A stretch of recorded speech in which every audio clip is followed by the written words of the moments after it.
everybody, what's up? This is Katrina from In Cat We Trust, and it's been a little minute since I've done an interview, but we have another episode of Kicking Back with Cat, and I have with me Kaun. Okay, Kaun. My apologies. I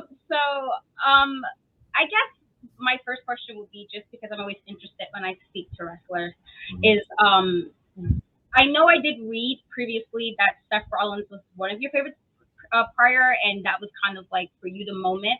But can you explain more, I guess, as far as how that came about, as far as that transition from kind of watching that and then stepping into the ring? So maybe like a year and a half prior to that like particular moment in time, I was in grad school out in San Francisco studying 3D animation. The program I was in kind of was like too intensive to what I was learning. Like I didn't even really have that much experience in animation. I was already thrown in this master's program. So I just like made the decision to get back into wrestling. It was a huge part of my life growing up. So I'm like, well, what happened to this passion that I used to have? And it kind of just fell by the wayside. I wonder what's like happening now in wrestling. Like I would check the YouTube videos out sometimes. I'm like, let's really dive back into this.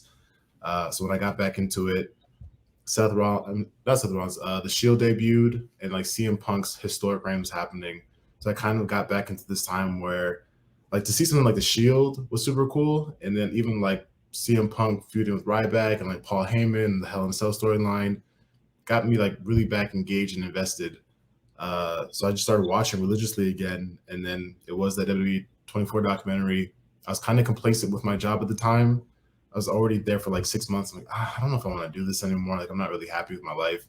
And that day, that documentary hit and just like goosebumps. And I just felt like how I felt when I was like 10, 11 years old, watching like My Desire videos. And that day I was just like, you know what? I need to become a professional wrestler. So from there, I just started that journey. Found a school in Maryland, happenstance, moved to Maryland 6 months later and signed up and just never looked back. Nice. Mm-hmm. Was the transition hard from doing what you was doing normally and then having to do something that required, I guess, more athleticism? Kind of, but it wasn't like the athletic part. Like I played college football. I've been an athlete my entire life. But learning something in your late 20s after you've finished school and like sucking at something was very humbling. Just because like you expect to pick things up very quickly and you're not, and you're like retraining your brain how to learn. Like I came from a very technical standpoint of learning how to do like graphic design, motion animation stuff, build websites, to kind of like I feel like people compared to BJJ and like learning physical movements, then also learning storytelling, learning how to act, learning how to entertain the crowd. Very humbling, difficult to like wrap my brain around the concept of professional wrestling, even though I knew what it was, but like being a part of that and like hitting the ropes, learning your footwork, definitely led to some frustrations. But I was so excited for it. I remember the first day I came home after training and like I took like a page full of notes. And I'm like, this is something I've dreamt about my entire life, and now I'm like immersed in the world and I'm doing it, and it was just like very fucking cool to see actually come to fruition. That's dope. I had done that changing, I guess, in my late 20s, early 30s, or what I kind of wanted to do from what I thought I would be doing. So I totally like understand that. I had to learn that the hard way too. Sure. So you've had quite a few different opponents, but one of the things, at least when I first started like really paying attention to you, was when you were with Moses, and then also when you was part of Shane Taylor, which you guys were like super awesome. Like that whole dynamic you guys had, I thought was just it's good to see like, you know, Black people, but when it's like that, when it's like super dominant, I feel like that's something we need to see in more aspects of different types of things. And so for me, that's always like, I was always really hyped about that, because it's like, this is so cool. We're seeing like Black guys super pop, and there's nothing like stereotypical about it. And I love that. So how was that experience working, you know, with Moses, working with that stable, but then I guess branching off? I loved it. When I met Moses, he started training a year prior to me. So when I got to MCW, he just got hurt. He was out for a few months. But I remember looking at like the landscape of MCW. They have a training school, but then they also run shows. I was like, man, there's no tag teams here. And like, kind of like you said, there's no Black tag teams. Like I don't really see a lot of those existing in the professional wrestling world. So we should team up and like take a crack at this. And like learning how to tag wrestle, both being very new at learning how to tag wrestle, and then just learning like the dynamics of that, learning about the history of tag team wrestling, going out there and having practice matches, having matches on shows, and like slowly building our confidence. eventually winning the MCW tag belts, which I think was like a stamp of approval because we'd always go to the back. RJ Meyer, our coach, would just be screaming at us, and that was like the first day he was just like, "I'm proud of you guys." So, and then just to keep building from there, we had like a historic reign. We never lost those titles, and then getting into Ring of Honor through the dojo system together. Again, another place where there's like black people on the roster, like Shaheem Ali was on the roster, Kenny King, Shane was there, but there's no black tag teams. So again, here we have another opportunity to kind of, like you said, go in, be dominant. Like that was not existing in the world. And then we started eventually getting in line with Shane Taylor, and then Change of the Promotions came together, and just another historic reign, 6-man belts.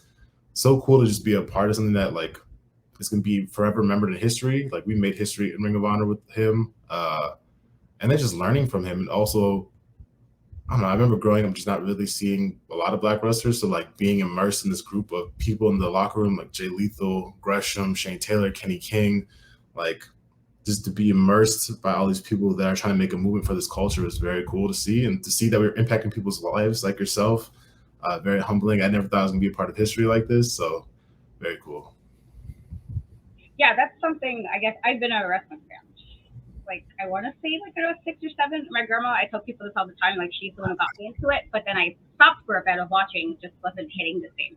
And so I had my favorites growing up, too, but it definitely wasn't as many black people as should have been when there were so many black fans. So it's always good to see black wrestlers, especially, like I said, really dominant, super badass, and getting respected, like, as in the wrestling community. I feel like that's just so important. And so, Yep. Okay, so the fan standpoint, thank you for that, because you guys really are like was really awesome about that. How is, I guess, your experience with Ring of Honor? And I know you're with AEW now. So how, and while I know Ring of Honor is kind of under the AEW umbrella as like currently, but how was, I guess, that experience before that change happened with them being part of AEW and then you kind of working on the AEW roster? ROH was cool. I never really expected it to like be there, just because growing up, all I heard about was WWE, Impact, TNA, and then New Japan, kind of. But I never even really knew what the independence was. And I don't think Ring of Honor is considered independent, but some people would look at it that way. So getting signed there, just kind of like, oh, this is cool. Like this is actually becoming real. I'm making a living doing professional wrestling, and again, like learning from all these people that I got to like learn about the history of ROH, all the people that have come through Ring of Honor, and then seeing like the upside of, oh man, AJ Styles has been here, like Hangman's been here, the Bucks, like Tommaso, they kind of took this all as like a stepping stool. I'm like, oh, this is exactly the journey that I want to go on. That's how I'd always like play my 2K characters, like start in NXT or something, main roster. And then, you know, the situation happened where they got bought out. Well, they seized operations, which was, I don't know. I explained it to like another person I was talking to. It's kind of like a job laying you off, because that's what it is at the end of the day. And it was a little surreal, but at the same time, my contract is coming up in a few months, and I was like, all right, well, either they're gonna re-sign us and like make us a bigger act than we are, or I'm gonna leave and hopefully take the next step of my career, which essentially I've done because I've signed with AEW now, and now they have this Ring of Honor, I guess, umbrella. But I tell people I debuted on Rampage, so. I signed to AEW before they bought out ROH. Like a very surreal moment to me. I like broke down in tears when that happened, when they offered me the contract. So I was just like, man, like I lost this source of income, and now I'm doing the independence, which I moved to Texas to do the independence in the first place. But it's a grind to do this. Like it's very hard to travel every weekend to try to make money to support yourself. And then to see that I did well enough on these dark tapings to showcase to TK and QT and Chris Hernandez that I deserve a spot here, and like they wanted me from the past ROH is, I always talk about just like how humbling this is to me, and also like I kind of fucking worked my ass off to get here. So I'm glad that they see how much work and time and effort I put into my physique, how I work, my promo skills to give me this opportunity. And I know we barely even scratched the surface. We've been on AEW programming twice. We were on Death Before Dishonor, but fuck, I'm about to strap a rocket to my own back and just take off. Sorry.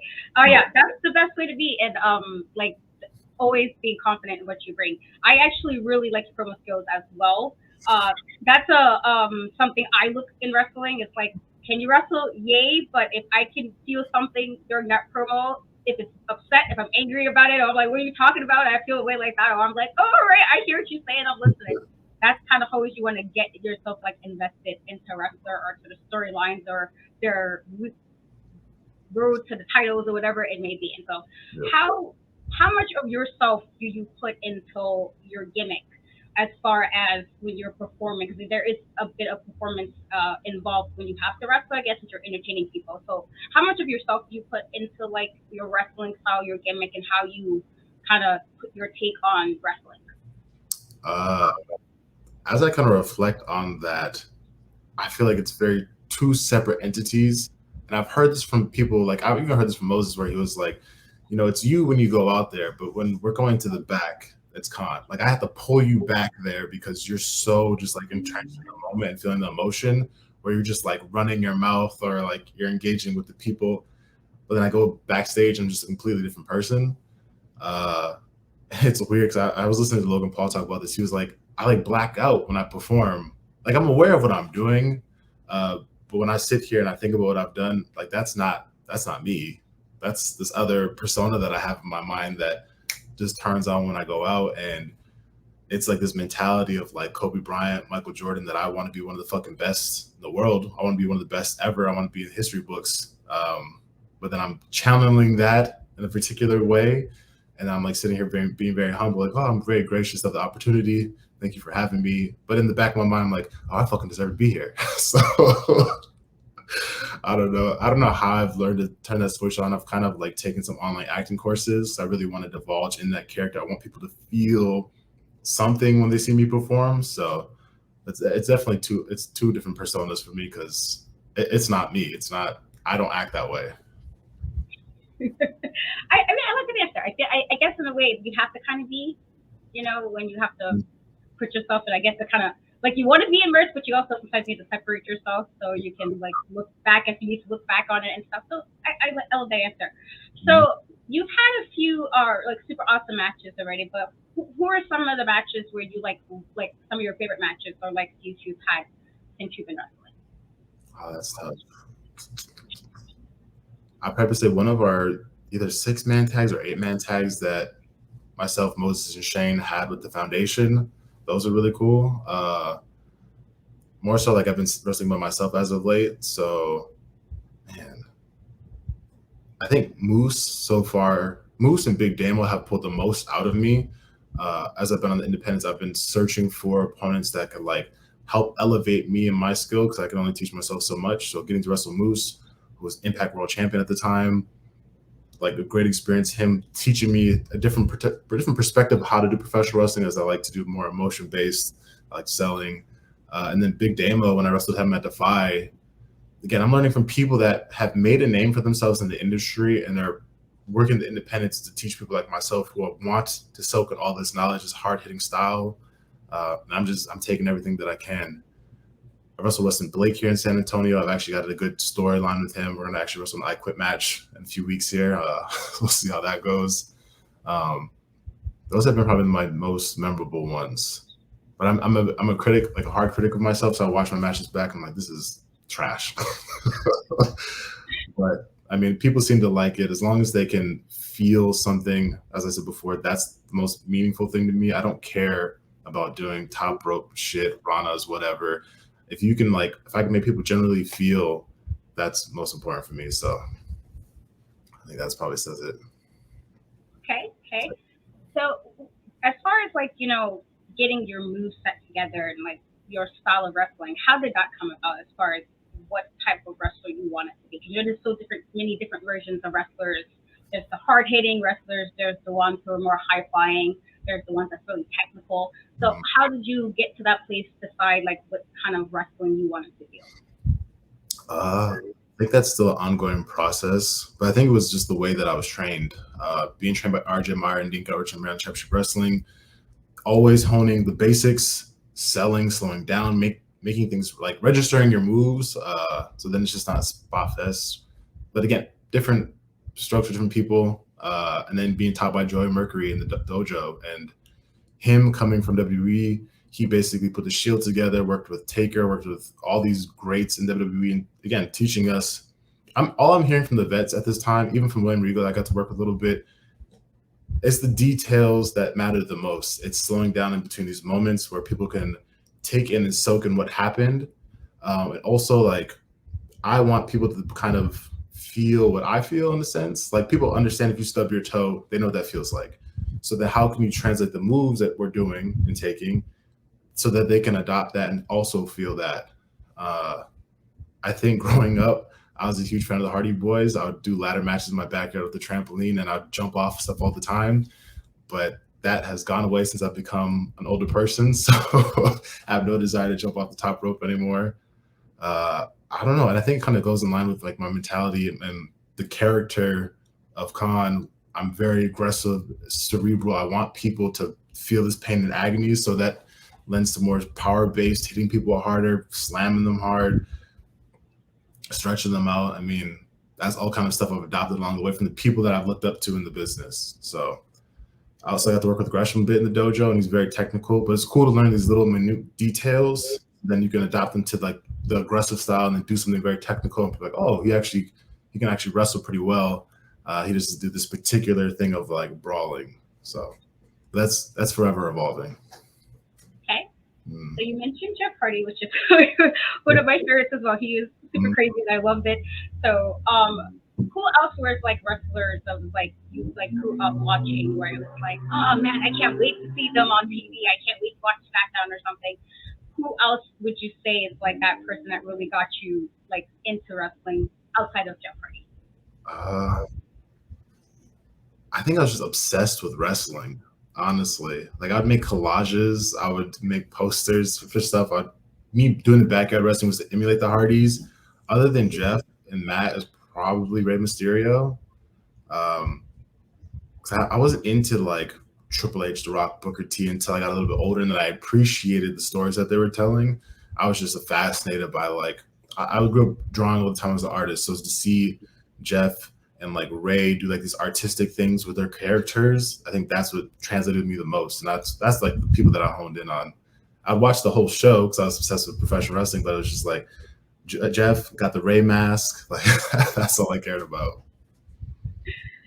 Yeah, that was my, I think, for Jeff too. It's like he was just different, and I liked that. I was like, he was crazy because I could never, but he did some crazy things. And I'm like, it couldn't be me, but you know, I'm glad you're doing it, so I can get like excited and hyped about it. So I definitely can see that as far as why you would gravitate to that. Is there anybody that you haven't had a chance to wrestle yet, but you wouldn't mind stepping in the ring with? I think there's a lot of people. Ironically, I've probably been in the ring with some of them just in like multi-man tag matches. I think about actually wrestling Jay Lethal one-on-one, wrestling Roosh, but I was an 8-man tag against him, Andrade, who I wrestled on Dark, which I think that's a very particular circumstance. Even Adam Cole, I got to wrestle him, but like very particular circumstance. Eddie Kingston, and then Takeshna. Like I saw them in Defy, like up close and personal. I was on the show with them. I'm like, I want to wrestle those guys. Eddie Kingston for sure, just because I love the Japan style that he's adopted. And Takeshna has been on this wave of amazing matches the past few weeks, months. And like such humble people, but like the styles are very different, which I love because that's the stuff that I get drawn to as a fan today. Okay. Yeah, I love both of them, especially Takeshna, because I'm glad that the people are noticing too. So I was watching some of his stuff before, but now more people are noticing, and it always makes me happy. And I'm like, yeah, I can talk to you about this person now, and you're not looking at me crazy like who? And I'm like, this person right here. So that's great. As far as like, I guess the current state of wrestling, I feel like we've grown. The wrestling in general has gotten so many different promotions. Now it's not just WWE. But then I found out about indie wrestling probably like 2017, 2018. I was like, oh, this exists? Like, I didn't know that there was actually like promotions that was like local. And I'm like, I could have been doing this whole time. I had no idea. And so I think it's a good thing that we have different promotions because we can then see different styles of wrestling. But you're like somebody who actually wrestles. So how, I guess, what are your thoughts, I guess, is the current state of wrestling as far as where we are in 2022, but then as far as where you think it will be in like a year or two? I have no idea where we're going to be in a year or two. The craziness of Vince retiring, like that, the fact that even happened, I remember just like even now talking to my friends, like, oh man, the day Vince quits, that's going to be like monumental. And he literally just did. And to see Triple H take over, which I think is super exciting. A couple years ago, AEW never even existed. Like, that's an option. How big New Japan has got. Impact has been around for decades. Like, I went to a TV taping for TNA when it was TNA when I was like 13 because I was in Universal. I mean, what the hell is this? But Jeff Hardy was there at that time, and like to know that was an option. I think it's cool to see so many options now for people to work. That have all these independent promotions all over the place. Like there's abundance of professional wrestlers, and there's so many places that people can wrestle at, from the low end to the high end. However, at times I think wrestling has become so overpopulated in the sense of anyone can buy a ring right now and have a school. Like, who are you getting trained by? I'm very protective on how I was trained just because the way that I was taught and like learning the fundamentals and then doing wrestling on the independents the past couple of years, I see the variations of levels of how performers perform. I'm like, honestly, some of y'all don't need to be wrestling. Like, you really don't. You're kind of shitting on what I do in a sense. Like, you're not on my level, but to the untrained eye of a fan, they're like, oh, this is wrestling. And there's variations of what people are able to do nowadays. So I think, like, I don't know, I wish people didn't do that. I wish they were trained properly by people that have actually been places, because just because you've been doing this for 13 years but never have made it anywhere doesn't, to me, allow you to say that you can be a trainer to somebody, because what have you actually accomplished? Who have you worked? How have you learned like the fundamentals? Yeah. When people go to NXT, they're being retrained on all this stuff because they've been doing it improperly for 10 years. So I think that I would hope that would change. I doubt I bet it's gonna get worse. So I guess all you can do is protect yourself and like the people that you work with. But I don't know. I'm happy there's an abundant place to work, just because when ROH folded, it's like, shit. Well, what can I do now? But if you really want to go take a crack at independence, you can make a living doing this. You just really have to work your ass off.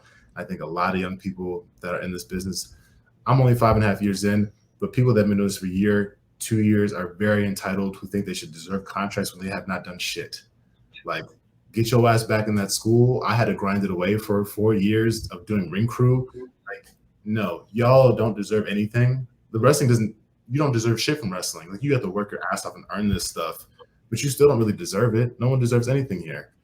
So people just need to like humble themselves, eat this shit for years. AJ was on the independents for what, 20 years before he got to WWE. Like, you have to grind it out. And I think that's how this business needs to go. And like, young people younger than me don't think that way. They think they're deserving after a year, and I'm just like, shut the fuck up. I don't know who the hell you think you are. I've been doing this longer than you, but still, like, I will shut the hell up if someone tells me to, because I respect people that have been doing this for 15 years and who made it to the mountaintop.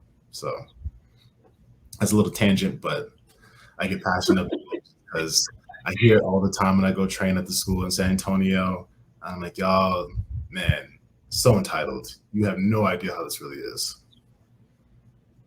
Yeah, I see it from the fan. I guess the fans' point, when some of them are really entitled to it. I'm like, we're not like, I do stuff in wrestling, but I don't wrestle. And I'm like, anybody who wrestles, power to them to have to train and put their body on the line, because, and kind of stay kayfabe, because I don't know how well I could stay kayfabe if something feels real disrespectful. I'm like, excuse me, and then I'll probably forget we're in a story or something. And so anybody who does that is always like, power to them, because you guys can do that and make it. Me, I don't think I could. I'll take a bump and probably be there for the rest of the match.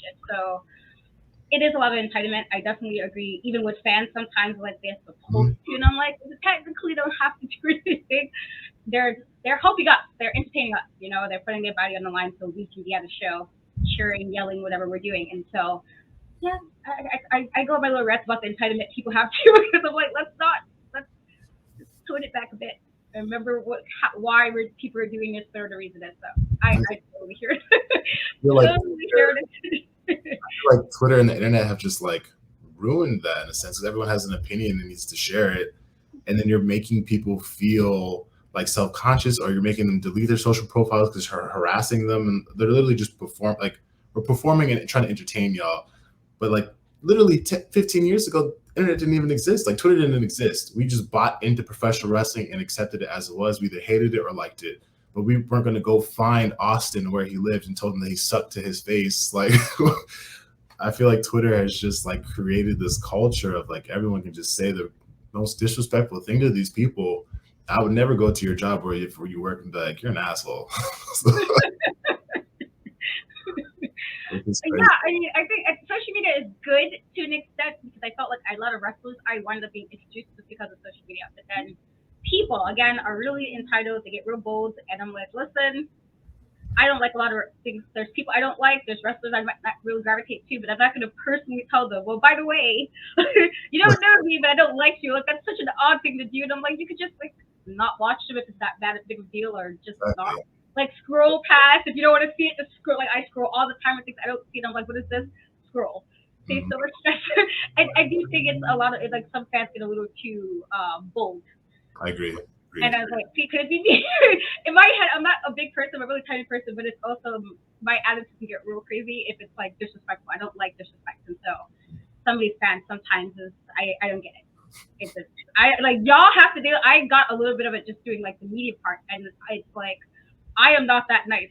So if you come at me real crazy, I'm probably going to respond that way. So, and I'm a nice person, but I don't like, dealing with disrespect. That's like a red button for me. And so I don't know how y'all do it. A lot of times you guys are really nice about the responding. I couldn't. As I know me enough to know, like, not me. Like, this is what I don't work retail anymore. For that very reason, people are rude. I don't got time for all that. So what are things you do that you like to do, I guess, like hobby, or like when you want to remove yourself as like a little breather from wrestling? What is something that you like to do just for like some self-care, or something that's just for me time? That's tough because wrestling has become my life no matter what. I learned very quickly that once you jump into this world, this becomes your world. No matter what, this becomes your world. If you want to be good at it too, you're thinking about it all the time. But I guess hobbies, if I were to have any, man, that's tough. I like going to the movies still. I wish people would respect the idea of when you pay $30 or whatever to go see a movie, that you just be quiet, because I just want silence and to enjoy this experience. And some people nowadays ruin that, and I don't understand. I like to be active outdoors if I can, go hiking, swimming, biking, take my dogs on long walks. And I've been trying to get back into sketching. I used to draw so much growing up. Like, I filled notebooks with just sketches, and that's ended up with majoring in college was fine art. And wrestling takes over, having real life takes over. So trying to get back into sketching, meditation. I like to do yoga sometimes, stretching, and go get massages done, because like how beat up we can get, like that self-care kind of stuff. Doing float tanks, I think, is fun. Sensory deprivation stuff, that's also very cool. I don't know. Sometimes it's just like close the laptop, get away from the screen, and just try to like enjoy life and be mindful about the time that we have here, because I don't think we're going to be here long. So if I can take a break outside of wrestling, that's things I try to do. Amen to that. Life is short. Life is too short, and so I definitely have to unplug too, because it gets a lot. It's a lot. And having to do media, like, it's like so much wrestling, and I'm like, so today I'm not watching no wrestling. I need a minute, because it's so many promotions to kind of try to keep up with, and so many shows. I feel like there's wrestling on, I think, almost every day of the week, and it's just like, geez, it's so hard to try to be on point of what's going on with what wrestler, what storyline, and what promotion. And sometimes I do definitely need to be consistent. So totally hear you on that one. So I see you have some Child's Play posters back there, and so now I have to ask, are you a horror movie fan? Is that like something like, or is it just Chucky? Both.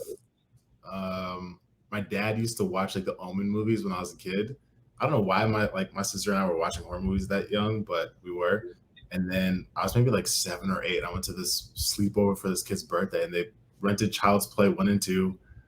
And like that's what we were watching as kids for this birthday party, and I was terrified. But for some reason, Child's Play 2 has just like stuck and ingrained in my head, and then I became obsessed with horror. I don't really care for like the classic stuff. Like I have like the original Friday the 13th, and I've seen like the Halloween movies and care about Jason and whatnot. But like Child's Play, I'm a fan of like the original Leprechaun movie.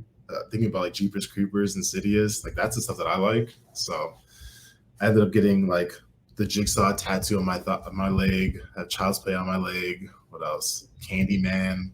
So I'm just kind of do my whole leg, do a whole horror sleeve because nice. Why not? That's so cool.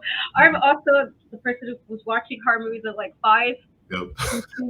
I mean, now it's weird. I tell people it's like I'm the weird person who can like watch horror movies before bed. It does not bother me. I don't feel like afraid or anything. And I'm like, I think my head is mostly it's not real, like it's not happening to me. And so for me, it's like, oh, it's these dumb white people, like it's these dumb people in the movies. They're not making the smartest choices, and so it's like, you know, I can't really feel bad if you're making a dumb choice in the movie.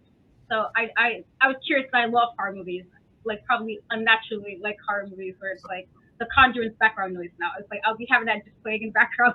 They're like, how do you just listen to that? I'm like, because it's like one of my favorite. I like paranormal type horror movies. They have really like soundtracks, like the new Candyman I was listening to on Spotify. I'm like, I love these sounds. That's probably very creepy and weird, but like I'm into it. I have horror action figures out in my hallway. I have a full-size Child's Play doll. I want to get the Jigsaw doll too. Like, why not? That's so cool.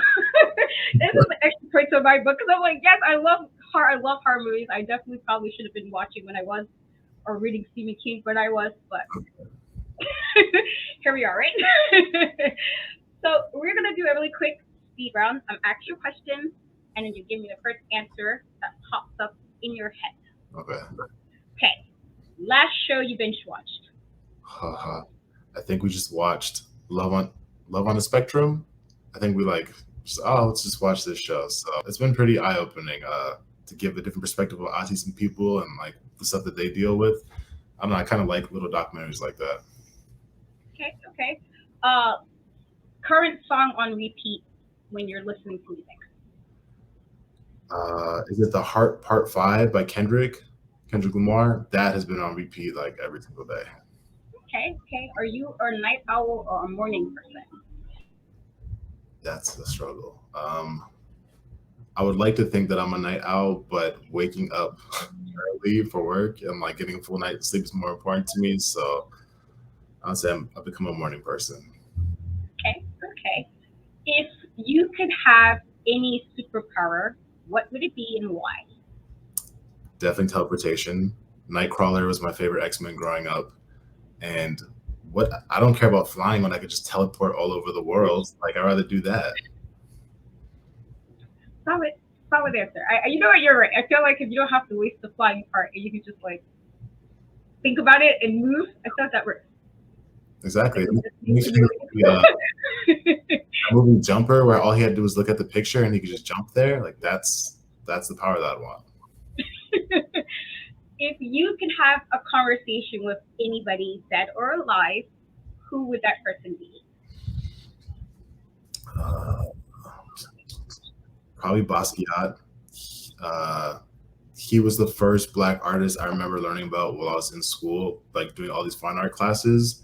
And to hear that he died so early in his career and his life, but he was making like, he basically started the pop art movement with his artistic style. Like I just would love to talk to him because it was just such a different way of thinking. And then the fact that he became like this super mega popular artist, where some people could look at his art and just be like, this looks like a kid's drawing, but like the rationale that he had behind his work and the stuff that he was doing at such a young age, if I could just pick his brain for like 20 minutes, that'd be great. Okay. Mm-hmm. If some kind of like natural disaster happens and you can only get 3 things to save. And I'm gonna like say like people, so not people, because I guess if you can get them out, you'll get them out. So 3 items that you would make sure you have if we were, and it's like the 3 things you have. What would those items be? If it was 10 years ago, I'm so upset that Mac stopped making iPods, because I had like an 80 gig iPod and that thing was my life. That's one thing that I'm having. Headphones is probably number 2 because I don't want to talk to anybody anyways. third one? Probably just my watch. That's all. I just watched the first season of the Umbrella Academy. And like just to think about like not a digital watch, but it's like an old school classic watch, just to like I feel like that would help you in your survival. So I'd have that.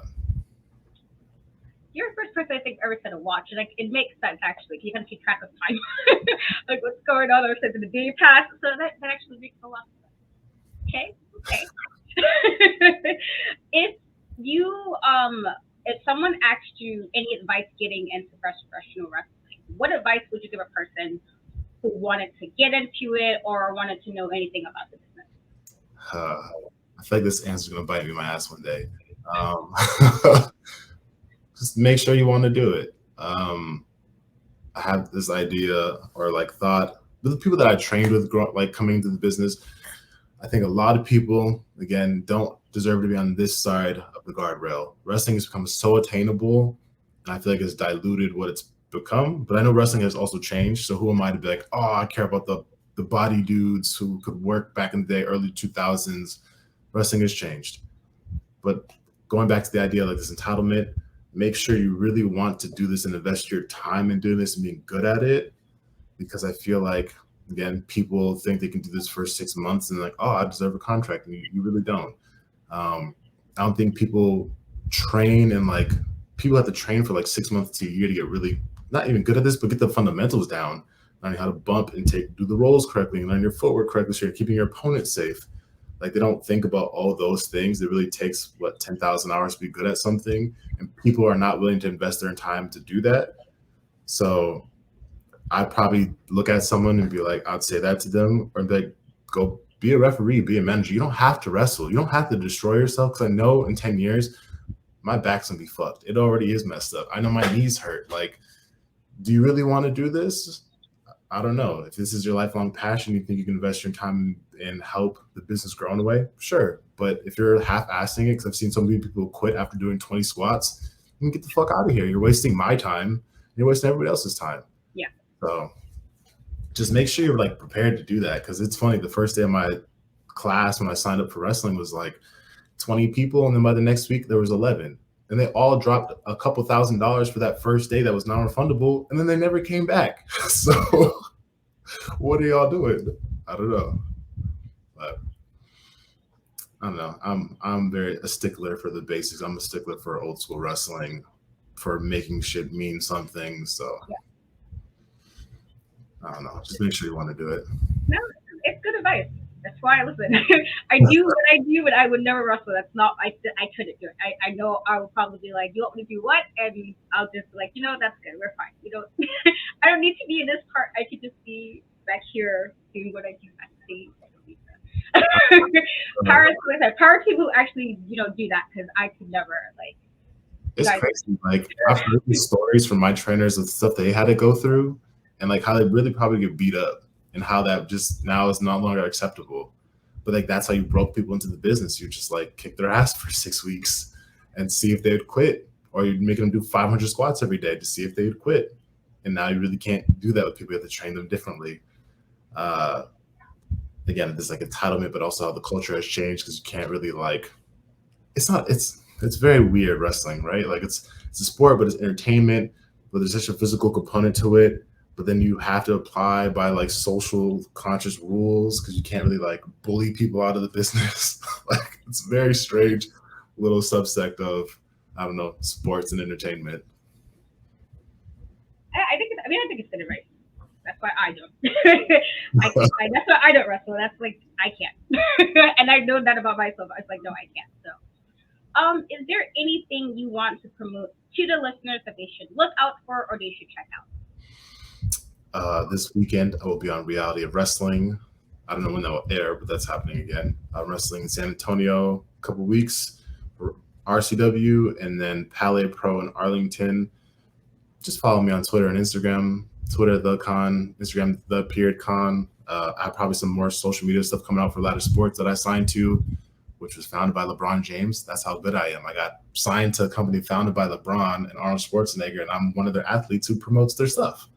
And then check out my merch store, like buy my stuff, because if you want me to be nice to you in person, you need to have one of my shirts on. Oh, that's great.